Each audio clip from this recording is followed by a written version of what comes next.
doing today? My name's Lave, and this week I watched Captain America Civil War. Phase 3 has officially started, and I'm very, very pleased to say that I really enjoyed it. If you haven't seen it yet, don't worry, this is going to be a spoiler-free review. I'm just going to tell you about my initial thoughts, what I thought was good, what I thought was bad, and I definitely need to see this again because there is quite a lot going on, but I'm very pleased to say that I really enjoyed this. So Civil War is directed by Anthony and Joe Russo, who proved their worth with The Winter Soldier, which is Captain America 2 for the uninitiated, and this film picks up where Winter Soldier leaves off, and it also explores the ramifications of Age of Ultron. And I really like that they do kind of assume that you have seen the previous films. Now that might be a bit of a negative for anyone who hasn't been following the films. Coming into this you might think, what are they talking about, or who's that? But I'm someone who has been watching the other MCU films and I loved it. So it starts with the flashback with the Winter Soldier in his brainwashed Hydra days. You see him get thawed out to go and kill a couple of targets and retrieve some items, which I'm not going to spoil, but it does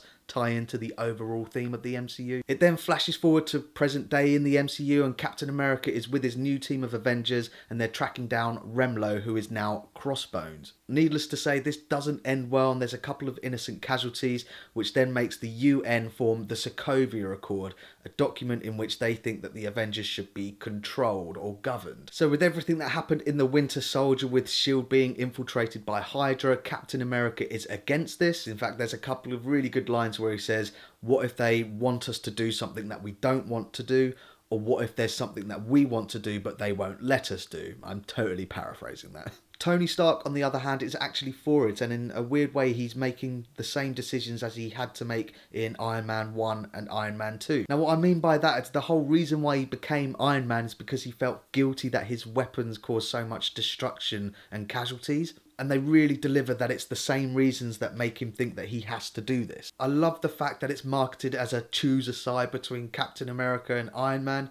I was undecided before I went in to see this, and I'm still undecided now. And that's what makes it so good. You can see both sides of the argument. They're both kind of right and they're both kind of wrong. So this inevitably splits the team, and some side with Captain America, the other side with Iron Man. And they take their time to let the tensions between the two sides slowly build up to the inevitable super clash between them. Hands down, the best superhero sequence, with all of them doing what they do brilliantly. Now on a technical level, there were a couple of things that just annoyed me a little bit. It didn't detract from the entire experience, but just annoyed me a little. So in one of the early action sequences, it is a bit handheld, shaky cammy.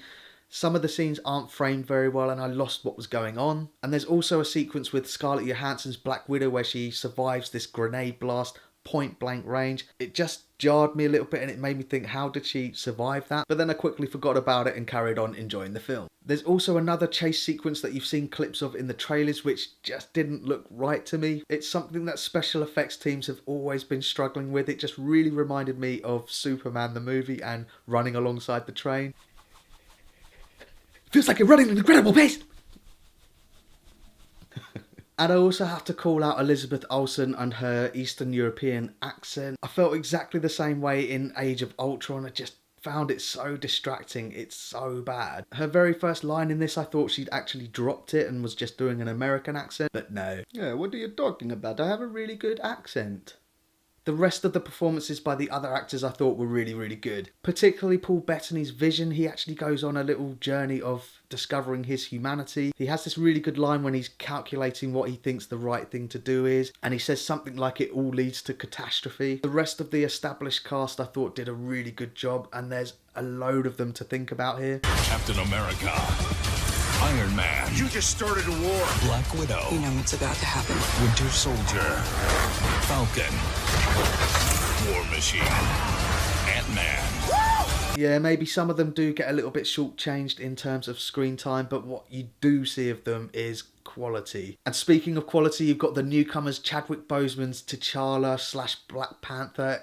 Kills it. What I really liked about his character is that he isn't on a definite side, he's just on whichever side aligns with his objective. However, as good as Black Panther was, Spider-Man completely steals the show. I really like Tom Holland's performance as Peter Parker / Spider-Man. Particularly the banter between him and Tony Stark's Iron Man. It's just perfect. In fact, it wasn't until his introduction that I felt that the film lightened up a little bit. The first act is a bit moody and darker in tone just because of the subject matter, but as soon as Spider-Man's on the scene, just hilarious. It's just perfect, and I cannot wait to see what they do with Spider-Man Homecoming. It's going to be brilliant. Now, I know there's an air of disappointment surrounding Daniel Bruhl's character, Zemo. I know that they've changed his origin story from the comics, but I actually thought it served quite well for this. But I do agree that his character is a little underdeveloped and he just kind of pops up out of nowhere. And I do have a feeling that his master plan is going to be unpicked on further viewings. For me, I thought it sufficed for this film. There is a lot of things going on, a lot of characters on screen.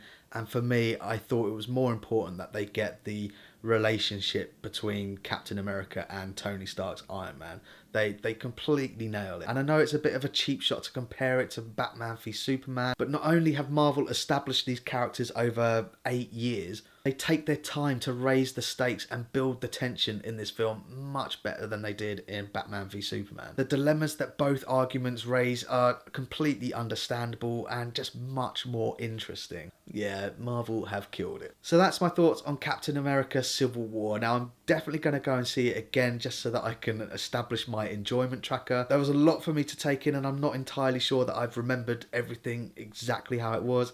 It normally takes 2 or 3 viewings for it to get locked in. If I was going to hazard a guess, I would think that the enjoyment tracker would look like this, but I'll do a more detailed one in my spoiler review. So thanks very much for watching. If you liked the video, like it. If you didn't like it, dislike it. Either way, tell me in the comments. It feels like you're running at an incredible pace.